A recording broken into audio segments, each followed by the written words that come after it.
नमस्कार दोस्तों, स्वागत है आप सभी का संकल्प स्टडी पॉइंट उत्तराखंड में। तो दोस्तों आज का हमारा टॉपिक रहने वाला है, आज देखेंगे हम ऐतिहासिक पृष्ठभूमि देखेंगे आज उत्तराखंड की। ठीक है, यानी कि उत्तराखंड की ऐतिहासिक पृष्ठभूमि क्या रही है, इस पर आज हम चर्चा करेंगे। और ये एलटी 2024 का जो है उत्तराखंड एलटी का ये टॉपिक दिया हुआ है आपका सिलेबस में। ठीक है, ऐतिहासिक पृष्ठभूमि। तो इससे रिलेटेड जितने क्वेश्चन बनते हैं वो आपको इस वीडियो में देखने को मिलेंगे, और सारे क्वेश्चन आपको वन लाइनर के रूप में मिलेंगे, और सारे क्वेश्चन सेलेक्टेड हैं। और वीडियो के एंड तक आप जरूर बने रहें। ये सारे क्वेश्चनों को आप जो है नोट भी कर सकते हैं साथ साथ ही, तो काफ़ी इंपॉर्टेंट क्वेश्चन है। ठीक है, चलिए शुरू करते हैं आज का सेशन, और वीडियो के एंड तक जरूर बने बने रहें आप लोग। चलिए पहला क्वेश्चन लेते हैं। पहला है, देखिए, लाखू गुफा, लुएथाप तथा पेटसाल पुरास्थल किस जनपद में है? तो इंपॉर्टेंट है, देखिए, लाखू गुफा, लुएथाप और पेटसाल पुरास्थल ये कहाँ पड़ते हैं? ये पड़ते हैं आपके अल्मोड़ा जनपद में। ठीक है, याद रखें और साथ साथ ही नोट भी करते रहें। ठीक है, अगर क्वेश्चन पूछा जाता है उत्तराखंड की ऐतिहासिक पृष्ठभूमि से, तो यहाँ से आपको क्वेश्चन जरूर देखने को मिलेगा। ठीक है, देखिए दूसरा है, ग्वारेख्या गुफा, किमनी गुफा तथा मलारी गांव किस जनपद में है? तो ये है चमोली में। ठीक है, याद रखें, कई बार ये क्वेश्चन पूछा है कि मलारी गांव जो है, मलारी गांव से जो है 5.2 किलो का सोने का मुखौटा मिला है। ठीक है, तो इसलिए भी जो है मलारी गांव कई परीक्षाओं में पूछा गया है। ठीक है, मलारी गांव कहाँ पड़ता है? चमोली में। किमनी गुफा, ग्वारिख्या गुफा ये कहाँ पड़ते हैं? चमोली में। ठीक है, याद रखें, और जो इंपॉर्टेंट लग रहा है आपको आप नोट भी करते रहें, और सारे क्वेश्चन इंपॉर्टेंट हैं। ठीक है, कुछ भी पूछा जा सकता है। ठीक है, देखिए नेक्स्ट, किस पुरास्थल से 5.2 किलो का सोने का मुखौटा मिला है? तो किस पुरास्थल से मिला है 5.2 किलो का सोने का मुखौटा? ये मिला है मलारी गांव से। कहाँ पड़ता है मलारी गांव? चमोली में। ठीक है, इंपॉर्टेंट क्वेश्चन है। चलिए आगे चलते हैं नेक्स्ट पर। अगला है, देखिए, किस पुरास्थल से नीले रंग के शैलचित्र मिले हैं? ठीक है, तो नीले रंग के शैलचित्र कहाँ से मिले हैं? ये मिले हैं हुडली से। ठीक है, हुडली कहाँ पड़ता है? उत्तरकाशी में। ठीक है, यानी कि हुडली से जो है नीले रंग के शैलचित्र मिले हैं। ठीक है, क्लियर हो गया। चलिए नेक्स्ट देखिए, 8 ताम्र मानवाकृतियां प्राप्त हुई हैं। तो 8 जो है ताम्र मानवाकृतियां प्राप्त हुई हैं, कहाँ से प्राप्त हुई हैं? ये बनकोट से प्राप्त हुई हैं। बनकोट कहाँ पड़ता है आपका? पिथौरागढ़ में। ठीक है, पिथौरागढ़ जनपद में पड़ता है बनकोट। क्या मिला है बनकोट से? 8 ताम्र यानी कि 8 तांबे की मानवाकृतियां मिली है। ठीक है, क्लियर हो गया। आगे चलते हैं। उसके बाद देखिए, किस स्थल के शैलचित्र में जो है योग मुद्रा में मानव का चित्रण किया गया है? यानी कि किस शैलचित्र में जो है योग मुद्रा में मानव का चित्रण किया गया है? तो फलसीमा। ठीक है, कहाँ पड़ता है फलसीमा? अल्मोड़ा जनपद में। ठीक है, आगे चलते हैं नेक्स्ट क्वेश्चन पर। दोस्तों इसमें डिटेल में मैं बात नहीं करूंगा। ठीक है, आपको क्वेश्चन और देन आंसर बताऊंगा। ठीक है, चलिए नेक्स्ट देखिए क्या है। नेक्स्ट है आपका 14 नर्तकों का सुंदर चित्रण मिला है। तो 14 जो है नर्तकों का सुंदर चित्रण कहाँ से मिला है? तो ये मिला है कसार देवी से। कसार देवी कहाँ पड़ता है? अल्मोड़ा जनपद में। ठीक है, नेक्स्ट देखिए, किस ग्रंथ में उत्तराखंड के लिए उत्तर कुरु शब्द प्रयुक्त हुआ है? इंपॉर्टेंट है, देखिए किस ग्रंथ में जो है उत्तराखंड के लिए जो है क्या शब्द प्रयुक्त हुआ है? उत्तर कुरु। तो उत्तर कुरु जो है शब्द जो है प्रयुक्त हुआ है आपका ऐतरेय ब्राह्मण में। ठीक है, याद रखें इसको। उत्तराखंड के लिए उत्तर कुरु शब्द का प्रयोग यानी कि प्रयुक्त हुआ है ऐतरेय ब्राह्मण में प्रयुक्त हुआ है। ठीक है, इसको आप याद रखें, इंपॉर्टेंट है। आगे चलते हैं। नेक्स्ट क्वेश्चन जो है, नेक्स्ट क्वेश्चन है, देखिए, स्कंद पुराण में उत्तराखंड के लिए प्रयुक्त शब्द। ठीक है, तो स्कंद पुराण में उत्तराखंड के लिए प्रयुक्त शब्द है मानसखंड, केदारखंड। ठीक है, क्वेश्चन नंबर 80 देखिए, मानसखंड व केदारखंड के संयुक्त क्षेत्र को पुराणों में कहा गया है। ठीक है, यानी कि मानसखंड व केदारखंड के संयुक्त क्षेत्र को पुराणों में क्या कहा गया है? क्या कहा गया है? उत्तरखंड, ब्रह्मपुर और खसदेश। ठीक है, याद रखें, यानी कि मानसखंड और केदारखंड के संयुक्त क्षेत्र को कहा गया है पुराणों में उत्तरखंड, ब्रह्मपुर और खसदेश। ठीक है, नेक्स्ट चलते हैं। ये क्वेश्चन नंबर पर मत जाना आप लोग। ठीक है, यस, ठीक है, क्वेश्चन देखिए आप। ठीक है, बौद्ध साहित्य में उत्तराखंड के लिए प्रयुक्त शब्द। ठीक है, यानी कि बौद्ध साहित्य में उत्तराखंड के लिए प्रयुक्त शब्द क्या है? हिमवंत। ये कई बार परीक्षाओं में पूछा गया है कि बौद्ध साहित्य में उत्तराखंड के लिए प्रयुक्त शब्द क्या है? हिमवंत। ठीक है, इसको याद रखें। नेक्स्ट क्वेश्चन देखिए, मनु का निवास तथा कुबेर की राजधानी कहाँ है? तो देखिए मनु का निवास तथा कुबेर की राजधानी है अलकापुरी। ठीक है। नेक्स्ट देखेंगे, भगवान राम ने अपने अंतिम समय किस स्थान में तपस्या की थी? ठीक है। देखिए भगवान राम ने अपने अंतिम समय में किस स्थान पर जो है तपस्या की थी, इंपॉर्टेंट है, तो देवप्रयाग में की थी। ठीक है, याद रखें इसको कि भगवान राम ने अपने अंतिम समय में किस स्थान में तपस्या की थी? देवप्रयाग में की थी। ठीक है। अगला देखिए, बाणासुर की राजधानी, यानी कि बाणासुर की राजधानी कहाँ थी? आपका ज्योतिषपुर। ठीक है, इसको भी याद रखें। नेक्स्ट देखिए, अपने अंतिम समय में लक्ष्मण जी ने कहाँ तपस्या की थी? ठीक है, अभी आपने देखा राम जी ने कहाँ तपस्या की थी? देवप्रयाग में की थी। ठीक है, और लक्ष्मण जी ने जो है अपने अंतिम समय में कहाँ तपस्या की थी? तपोवन में की थी। ठीक है, तपोवन टिहरी में। ठीक हो गया। आगे चलते हैं नेक्स्ट क्वेश्चन पर। नेक्स्ट है आपका, केदारनाथ को प्राचीन ग्रंथों में कहा गया है। इंपॉर्टेंट है, देखिए केदारनाथ को प्राचीन ग्रंथों में क्या कहा गया है? तो केदारनाथ को प्राचीन ग्रंथों में कहा गया है भृंगतुंग। ठीक है, याद रखें भृंगतुंग कहा गया है केदारनाथ को प्राचीन ग्रंथों में। नेक्स्ट देखिए, महाभारत के किस पर्व में लोमस ऋषि के साथ पांडवों की बद्रीनाथ यात्रा का वर्णन है? तो देखिए महाभारत के किस पर्व में पूछा है। ठीक है, महाभारत के किस पर्व में लोमस ऋषि के साथ जो है पांडवों की बद्रीनाथ यात्रा का वर्णन है? तो ये है आपका किस पर्व में है? वन पर्व में। ठीक है, याद रखें। उसके बाद देखिए नेक्स्ट क्वेश्चन क्या है, पुलिंद राजा सुबाहु की राजधानी थी। तो पुलिंद राजा सुबाहु की राजधानी कहाँ थी? श्रीनगर। ठीक है, ये भी कई बार क्वेश्चन पूछा गया है। नेक्स्ट देखिए, कुमाऊं क्षेत्र का सर्वाधिक उल्लेख कहाँ मिलता है? तो कुमाऊं क्षेत्र का जो है सर्वाधिक उल्लेख मिलता है स्कंद पुराण में। ठीक है, कहाँ मिलता है कुमाऊं क्षेत्र का सर्वाधिक उल्लेख? स्कंद पुराण में मिलता है। ठीक है, याद रखें।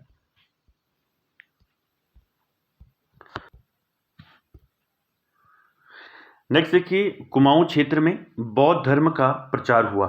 ठीक है, तो कुमाऊं क्षेत्र में बौद्ध धर्म का प्रचार हुआ किसके समय में? खसों के समय में। ठीक है, याद रखें, इंपॉर्टेंट है, कुमाऊं क्षेत्र में बौद्ध धर्म का प्रचार कब हुआ? खसों के समय में।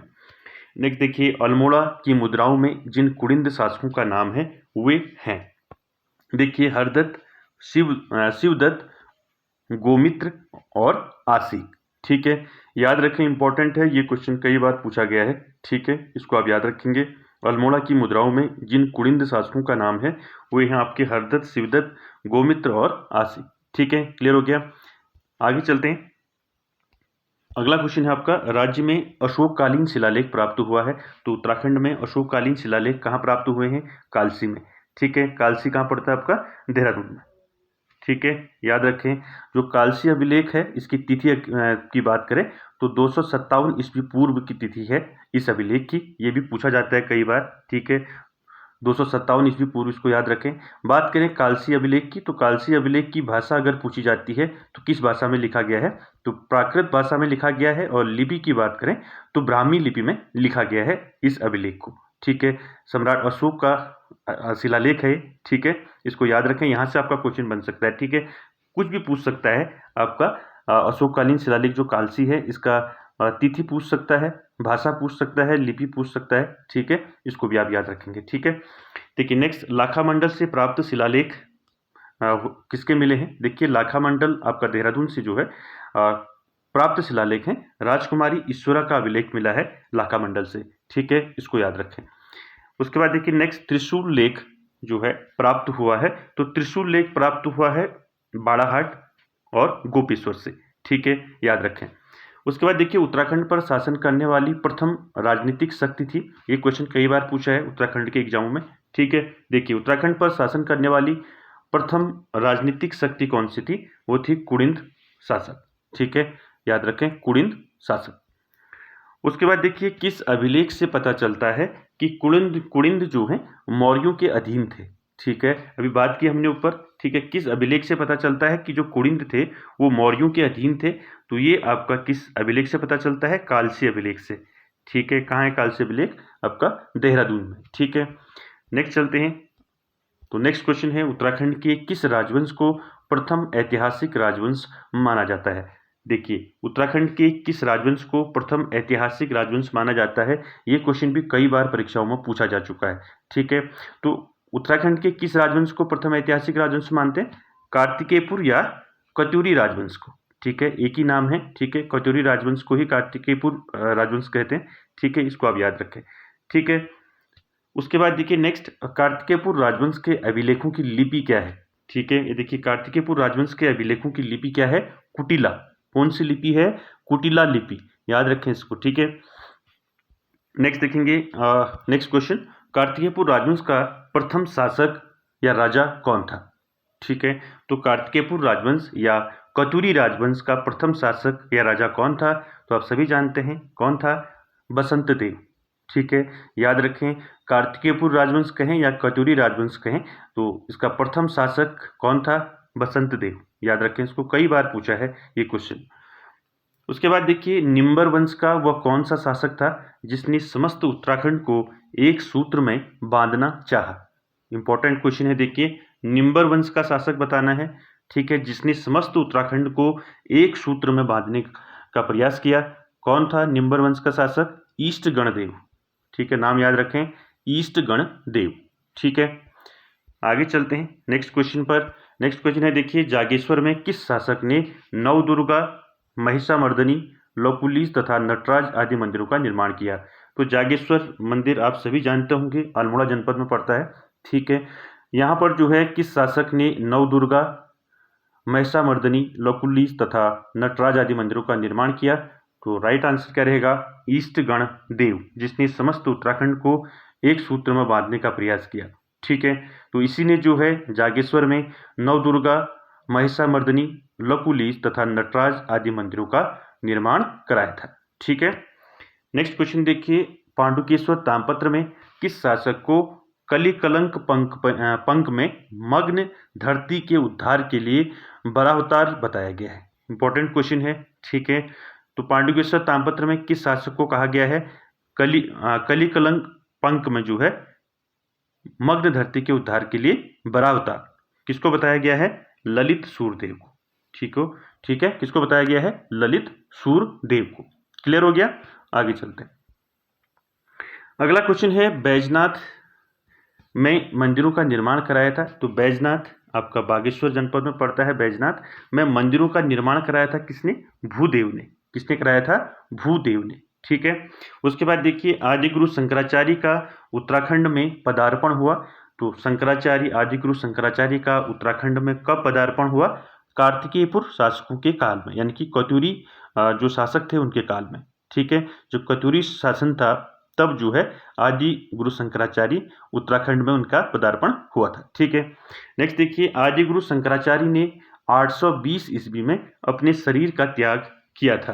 कहाँ किया था, केदारनाथ में। ठीक है, ये क्वेश्चन पूछा गया था कि आदि गुरु शंकराचार्य ने अपने शरीर का त्याग कब किया। ठीक है, तो तब आपका राइट आंसर क्या रहेगा, 820 ईस्वी। ठीक है, कहाँ किया, केदारनाथ में। ठीक है, क्लियर है, आगे चलते हैं। अगला क्वेश्चन है, कुमाऊं क्षेत्र पर कत्यूरियों के बाद किसके नेतृत्व में 1025 ईस्वी में 1025 ईस्वी के आसपास चंद्रवंश की सत्ता स्थापित हुई। तो किसने की चंद्रवंश की स्थापना, सोमचंद। ठीक है, याद रखें इसको। ठीक है, कत्यूरियों के बाद जो है चंद्रवंश स्थापित हुआ, कब हुआ, 1025 ईस्वी में। ठीक हो गया। नेक्स्ट देखिए, चंद्रवंश के किस शासक ने रेशम व रेशम वस्त्र का उत्पादन शुरू किया।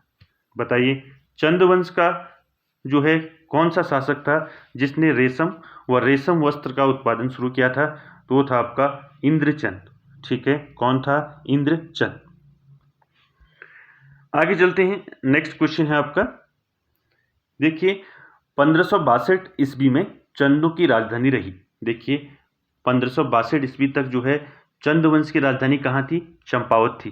ठीक है, और 1563 से जो है चंद्रवंश की राजधानी कहाँ होगी फिर, आपका चंपावत से अल्मोड़ा। ठीक है, याद रखें इसको, यहाँ से आपका क्वेश्चन बनता है। ठीक है, याद रखें, चंद्रवंश की राजधानी जो है 1562 ईस्वी तक कहाँ थी, चंपावत में थी। ठीक है, नेक्स्ट क्वेश्चन देखिए, 1563 ईस्वी में चंद्रवंश के किस शासक ने अपनी राजधानी चंपावत से अल्मोड़ा बनाई थी, वो था आपका कल्याण चंद। ठीक है, याद रखें, नाम इंपॉर्टेंट है। कल्याण चंद जो है, कल्याण चंद ने राजधानी कहाँ बनाई, फिर अल्मोड़ा बनाई। कब बनाई, 1563 ईस्वी में। ये सन भी आप जरूर याद रखें, यहाँ से भी क्वेश्चन बनता है। ठीक है, आगे चलते हैं नेक्स्ट क्वेश्चन पर। नेक्स्ट क्वेश्चन है, कुछ समय तक चंद राजाओं की राजधानी पाली पछाऊ भी रही जो कि स्थित है। देखिए, कुछ समय तक चंद राजाओं की राजधानी पाली पछाऊ, ठीक है, पाली पछाऊ भी रही जो स्थित है आपका अल्मोड़ा जनपद में, ठीक है, याद रखें इसको। उसके बाद देखिए नेक्स्ट, नेपाल के शासक अशोक चल ने कुमाऊं पर आक्रमण किया। इंपॉर्टेंट क्वेश्चन है, देखिए अशोक चल, ये पूछा गया है कई बार, ठीक है। तो अशोक चल कौन सा शासक था? ये नेपाल का शासक था अशोक चल, ठीक है। इसने कुमाऊं पर आक्रमण किया था। कब किया था? 1191 ईस्वी में किया था, ठीक है, 1191 ईस्वी में, ठीक है, याद रखें इसको, ये क्वेश्चन इंपॉर्टेंट है। नेपाल के शासक अशोक चल ने कुमाऊं पर कब आक्रमण किया था? 1191 ईस्वी में किया था, ठीक है। आगे चलते हैं क्वेश्चन नंबर, नेक्स्ट क्वेश्चन पर। दिल्ली सुल्तान फिरोज शाह के दरबार में सर्वप्रथम किसने जो है भेंट चढ़ाया और गरुड़ उपाधि प्राप्त की? इंपॉर्टेंट क्वेश्चन है, ठीक है, कि चंद्रवंश के किस शासक को गरुड़ उपाधि प्राप्त है? आप जानते हैं कौन है? ज्ञानचंद, ठीक है, इसको याद रखें। तो ज्ञानचंद ही जो है दिल्ली जाकर सुल्तान फिरोज शाह के दरबार में जो है सर्वप्रथम इसने भेंट चढ़ाया और क्या उपाधि प्राप्त की? गरुड़ उपाधि प्राप्त की, ठीक है, याद रखें। नेक्स्ट क्वेश्चन देखिए, मझेड़ा तामपत्र में किसे श्री राजा विजय ब्रह्म कहा गया? इंपॉर्टेंट है, देखिए मझेड़ा तामपत्र में जो है किसे जो है श्री राजा विजय ब्रह्म कहा गया है? किसको कहा गया है? ज्ञानचंद को कहा गया है। इस ज्ञानचंद को ही जो है गरुड़ उपाधि प्राप्त है, ठीक है, इसको भी याद रखें, ऊपर हमने इस पर बात की थी, ठीक हो गया। चलिए आगे चलते हैं। अगला है, कुमाऊं के इतिहास में किसके पवाड़े विशेष प्रसिद्ध हैं? ठीक है, तो कुमाऊं के इतिहास में किसके पवाड़े प्रसिद्ध हैं? वो है आपके भारती चंद के, याद रखें नाम, भारती चंद, ठीक हो गया। नेक्स्ट देखिए, किस चंद राजा को कुमाऊं का मोहम्मद बिन तुगलक कहा जाता है? मोस्ट इंपॉर्टेंट क्वेश्चन, याद रखें। तो किस चंद राजा को कुमाऊं का मोहम्मद बिन तुगलक कहा जाता है? किसको कहा जाता है? देवी चंद को, ठीक है। तो देवी चंद को जो है, देवी चंद किस वंश का था? चंदवंश का, ठीक है। इसी देवी चंद को जो है कुमाऊं का मोहम्मद बिन तुगलक कहा जाता है, ठीक है। नेक्स्ट चलते हैं, अकबर का समकालीन चंद राजा कौन था? तो अकबर का समकालीन कौन था चंद राजा? वो था आपका रुद्र चंद, ठीक है, याद रखें, इंपॉर्टेंट है। नेक्स्ट देखिए, कुमाऊं में नए सिरे से सामाजिक व्यवस्था स्थापित करने हेतु धर्म निर्णय पुस्तक लिखवाया। तो देखिए, कुमाऊं में नए सिरे से जो है सामाजिक व्यवस्था स्थापित करने के लिए किसने जो है धर्म निर्णय पुस्तक लिखवाया? तो धर्म निर्णय पुस्तक किसने लिखवाया? रुद्रचंद्र ने, ठीक है, याद रखें, रुद्रचंद ने जो है कुमाऊं में जो है नए सिरे से जो है समाज की व्यवस्था स्थापित करने के लिए धर्म निर्णय पुस्तक लिखवाया था, ठीक है, याद रखें इसको। आगे चलते हैं। अगला है, चंदू और मुगलों के संबंध होने की जानकारी मिलती है। तो चंदू और मुगलों के संबंध की जानकारी कहाँ से मिलती है हमें? शाहनामा और जहांगीरनामा से, ठीक है, याद रखें। ये वाला क्वेश्चन भी पूछा गया है प्रीवियस एग्जाम में कि चंदू और मुगलों के संबंध होने की जानकारी कहाँ से मिलती है? तो ये मिलती है शाहनामा और जहांगीरनामा से, ठीक हो गया। उसके बाद देखिए, कुमाऊं में चंद शासन का अंत किसने और कब किया? तो देखिए, कुमाऊं में चंद वंश का जो शासन है इसका अंत किसने किया और कब किया? ठीक है, तो चंद वंश के बाद कौन आए? गोरखा है, ठीक है, गोरखाओं ने अंत किया चंद वंश का। कब किया? 1790 ईस्वी में, ठीक है, याद रखें, 1790, ठीक है, 1790 में जो है गोरखाओं द्वारा जो है कुमाऊं में चंद शासन का अंत किया गया, ठीक हो गया। आगे चलते हैं। अगला है, चंदवंश का अंतिम शासक था। तो चंदवंश का अंतिम शासक था महेंद्र चंद, ठीक है, याद रखें, महेंद्र चंद जो है चंदवंश का अंतिम शासक था। नेक्स्ट देखिए, अल्मोड़ा में स्थित मल्ला महल किले का निर्माण किसने किया? ठीक है, अल्मोड़ा में स्थित मल्ला महल है, तो इस मल्ला महल किले का निर्माण किसने किया? ये किया रुद्रचंद ने, ठीक है, किसने किया? रुद्रचंद, ठीक है। नेक्स्ट देखिए, वर्तमान रुद्रपुर नगर बसाया था। आप सभी जानते हैं रुद्रपुर नगर जो है किसने बसाया था? रुद्रचंद ने बसाया था, ठीक है, याद रखें, रुद्रपुर रुद्रचंद, ठीक है, ऐसे याद रखें। नेक्स्ट देखिए, चंद राजाओं के समय सिक्का टकसाल व ताम्र उद्योग का केंद्र था। तो देखिए, चंद राजाओं के समय जो है सिक्का टकसाल तथा ताम्र उद्योग का केंद्र था आपका अल्मोड़ा जनपद, ठीक है, याद रखें।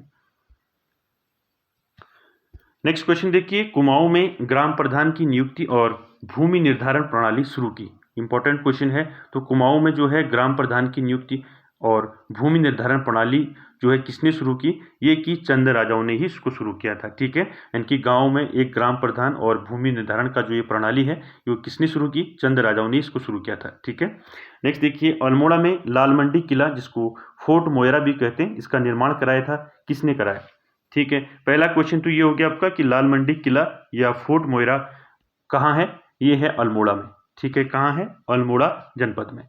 ठीक है, इसका निर्माण किसने कराया था? निर्माण कराया था कल्याण चंद ने। याद रखें, अल्मोड़ा में लाल मंडी किला, जिसको हम फोर्ट मोयरा कहते हैं, इसका निर्माण कराया था कल्याण चंद ने। ठीक है दोस्तों, सारे क्वेश्चन काफ़ी इंपॉर्टेंट हैं और साथ ही साथ आप नोट भी करते रहें। चलिए आगे चलते हैं। अल्मोड़ा में स्थित खगमरा किले का निर्माण। देखिए, अल्मोड़ा में है स्थित आपका खगमरा किला। इसका निर्माण किसने कराया था? राजा भीष्मचंद ने जो है इसका निर्माण कराया था खगमरा किले का। ठीक है, खगमरा किला कहाँ है? अल्मोड़ा जनपद में है, ऐसा भी पूछा जा सकता है। ठीक है, निर्माण किसने किया था? राजा भीष्मचंद ने। ठीक है, क्लियर हो गया। आगे चलते हैं। अगला है, चांदपुरगढ़ में 688 ईस्वी में परमार वंश की नींव किसने रखी? मोस्ट इंपॉर्टेंट क्वेश्चन देखिए, चांदपुरगढ़ में जो है परमार वंश की नींव जो है किसने रखी? तो परमार वंश की नींव जो है कनकपाल ने रखी थी। ठीक है, कब रखी? 688 ईस्वी में। याद रखें, इंपॉर्टेंट है। ठीक है, नेक्स्ट देखिए, गढ़वाल में परमार वंश का शासन कब से कब तक रहा? देखिए, गढ़वाल में परमार वंश का शासन रहा 688 ईस्वी से लेके 1949 ईस्वी तक। ठीक है, ठीक है, 688 से 1949 ईस्वी तक, याद रखें। आगे चलते हैं। नेक्स्ट क्वेश्चन जो है, देखिए, परमार वंश के किस शासक ने अपनी राजधानी चांदपुरगढ़ से हटाकर 1358 ईस्वी में श्रीनगर स्थापित की? मोस्ट इंपॉर्टेंट क्वेश्चन है। क्वेश्चन क्या बन सकता है कि परमार वंश के किस शासक ने अपनी राजधानी चांदपुरगढ़ से स्थानांतरित कर श्रीनगर स्थापित की? तो आपका आंसर रहेगा अजय पाल। ठीक है, ठीक है, अजय पाल ने जो है अपनी राजधानी चांदपुरगढ़ से हटाकर श्रीनगर की। कब की? ये पूछा जा सकता है 1358 ईस्वी में। ठीक है, ये याद रखें, इंपॉर्टेंट है। ठीक है, अजय पाल जो था, अजय पाल गोरखनाथ पंथ का था। ठीक है, किस पंथ का था? गोरखनाथ पंथ का। ठीक है, नेक्स्ट देखिए, सम्राट अकबर के समकालीन परमार शासक कौन था?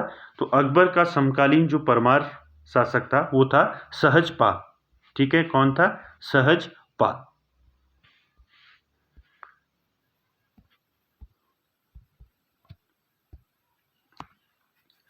नेक्स्ट देखिए, सर्वप्रथम किस परमार शासक ने शाह उपाधि की परंपरा शुरू की? ठीक है, तो सर्वप्रथम कौन सा परमार शासक था जिसने शाह उपाधि जो है इसकी शाह उपाधि की परंपरा को शुरू किया था?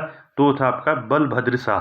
ठीक है, याद रखें इस नाम को, बलभद्र शाह। ठीक है, बलभद्र शाह ने ही सबसे पहले शाह उपाधि की परंपरा शुरू की थी। ठीक है, बलभद्र शाह कौन सा शासक था? किस वंश का? परमार वंश का। ठीक है, नेक्स्ट देखिए, राजा सुदर्शन शाह की वह रचना जो कई खंडों में है, तो क्या है? सभा सार। ये क्वेश्चन कई बार पूछा है। ठीक है, 7 खंडों में है। ठीक है, राजा सुदर्शन शाह की वह रचना जो कई खंडों में है वो है आपका सभा सार, 7 खंडों में है। ठीक है, किसने लिखी है रचना? सुदर्शन शाह ने। ठीक है, याद रखें। आगे चलते हैं। अगला क्वेश्चन है आपका, देखिए, नेक्स्ट देखिए, किस मुगल शासक के सैनिकों का गढ़वाल पर आक्रमण के दौरान गढ़वाल राज्य की संरक्षिका व पृथ्वीपति शाह की मां महारानी कर्णावती ने उन्हें पकड़वाकर उनके नाक कटवा दिए थे? तो आप सभी जानते हैं नाक कटी रानी के नाम से जाना जाता है कर्णावती को। ठीक है, तो याद रखें शाहजहां आपका राइट आंसर रहेगा। देखिए, किस मुगल शासक के सैनिकों को गढ़वाल पर आक्रमण के दौरान गढ़वाल राज्य की संरक्षिका व पृथ्वीपति शाह की मां महारानी कर्णावती ने उन्हें पकड़वाकर उनके नाक कटवा दिए थे? तो कौन से सैनिक थे? किसके सैनिक थे? शाहजहां के। ठीक है, याद रखें, इंपॉर्टेंट है। नेक्स्ट देखिए, देहरादून के राजपुर नहर का निर्माण कराया था। तो देखिए, देहरादून में जो है राजपुर नहर का निर्माण किसने कराया था? तो रानी कर्णावती ने ही कराया था। ठीक है, याद रखें, देहरादून में राजपुर नहर का निर्माण किसने कराया था? रानी कर्णावती ने। ठीक है, आगे चलते हैं। किस परमार शासक ने मुगल दाराशिकोह के पुत्र सुलेमान शिकोह को संरक्षण दिया? तो ये आपका मोस्ट इंपॉर्टेंट क्वेश्चन है और ये क्वेश्चन आपका कई बार परीक्षाओं में ये क्वेश्चन पूछा जा चुका है कि किस परमार शासक ने मुगल दाराशिकोह के पुत्र जो है सुलेमान शिकोह को संरक्षण दिया? तो आंसर रहेगा आपका पृथ्वीपति शाह। ठीक है, याद रखें। नेक्स्ट देखिए, किस परमार शासक की उपाधि जो है गर्वभंजक थी? ठीक है, कौन था जिसको गर्वभंजक कहा जाता है परमार वंश में? तो था आपका महिपति शाह। ठीक है, क्या रहेगा राइट आंसर? महपति शाह। ठीक है, किस परमार शासक की उपाधि जो है गर्वभंजक थी? वो था आपका महिपत शाह। ठीक हो गया। नेक्स्ट देखिए, किस परमार शासक के दरबार में नवरत्न थे? ठीक है, तो इंपॉर्टेंट है, किस परमार शासक के दरबार में नवरत्न थे? तो वो था आपका फतेह शाह। ठीक है, तो फतेह शाह के दरबार में थे नवरत्न। ठीक है, आगे चलते हैं। अगला क्वेश्चन है आपका, खुड़बुड़ा का युद्ध जो है कब हुआ? ठीक है, और किसके बीच हुआ? ये आपका क्वेश्चन पूछा जाता है कई बार। तो देखिए, खुड़बुड़ा का युद्ध जो है 14 मई 1804 ईस्वी में ये युद्ध हुआ खुड़बुड़ा का। किसके बीच हुआ? गोरखाओं और प्रद्युमन शाह के बीच हुआ, जिसमें प्रद्युमन शाह जो है वीरगति को प्राप्त हो गए थे। ठीक है, याद रखें खुड़बुड़ा का युद्ध कब हुआ, ये डेट याद रखें। 14 मई 1804 में जो है खुड़बुड़ा का युद्ध हुआ। किसके बीच हुआ अगर पूछा जाता है तो गोरखाओं और प्रद्युमन शाह के बीच हुआ, जिसमें प्रद्युमन शाह जो है वीरगति को प्राप्त हो गए थे। ठीक है, उसके बाद देखिए नेक्स्ट, अपनी राजधानी श्रीनगर से हटाकर टिहरी करने किसने की? ठीक है, तो याद रखें, अपनी राजधानी श्रीनगर से हटाकर टिहरी की सुदर्शन शाह ने। ठीक है, याद रखें। इसके बाद देखिए नेक्स्ट आपका क्वेश्चन, संगौली की संधि कब हुई और किसके बीच हुई? ये क्वेश्चन भी कई बार पूछा जाता है। तो संगौली की संधि हुई 1815 में। किसके बीच हुई? देखिए, अंग्रेज गार्डनर और गोरखा शासक अमर सिंह थापा के बीच हुई, जिनके तहत गोरखाओं ने कुमाऊं व गढ़वाल अंग्रेजों को सौंप दी। ठीक है, यानी कि संगौली की संधि के बाद ही जो है गोरखाओं ने जो है क्या कर दिया, कुमाऊं और गढ़वाल जो है किसको सौंप दिया? अंग्रेजों को सौंप दिया। ठीक है, तो संगौली की संधि किसके बीच हुई अगर पूछा जाता है तो ये हुई अंग्रेज गार्डनर और गोरखा शासक अमर सिंह थापा के बीच हुई। ठीक है, कब हुई? 1815 में। ठीक हो गया, आगे चलते हैं। और कहीं कहीं जो है आपको 1816 भी देखने को मिलेगा संगौली की संधि में। ठीक है, लेकिन आपका जो ऑथेंटिक बुक में है वहां पर आपका जो है 1815 ही दिया गया है। तो कहीं कहीं 1816 भी इसको देखने को मिला है मुझे। ठीक है, तो इसलिए 1815-16 में जो आपके ऑप्शन में होगा उसको करेंगे आप। ठीक है, चलिए उसके बाद देखिए, कुमाऊं में गोरखा शासन रहा। तो कुमाऊं में गोरखा शासन कितना रहा? तो कुमाऊं में गोरखा शासन रहा 25 वर्ष। ठीक है, और गढ़वाल में गोरखा शासन कितना रहा? 10.5 वर्ष। ठीक है, याद रखें इसको दोनों। ठीक है, गोरखाओं ने शासन किया कुमाऊं में, तो कुमाऊं में 25 वर्ष तक रहे और गढ़वाल में 10 यानी कि 10.5 वर्ष तक। ठीक है, इसको याद रखें।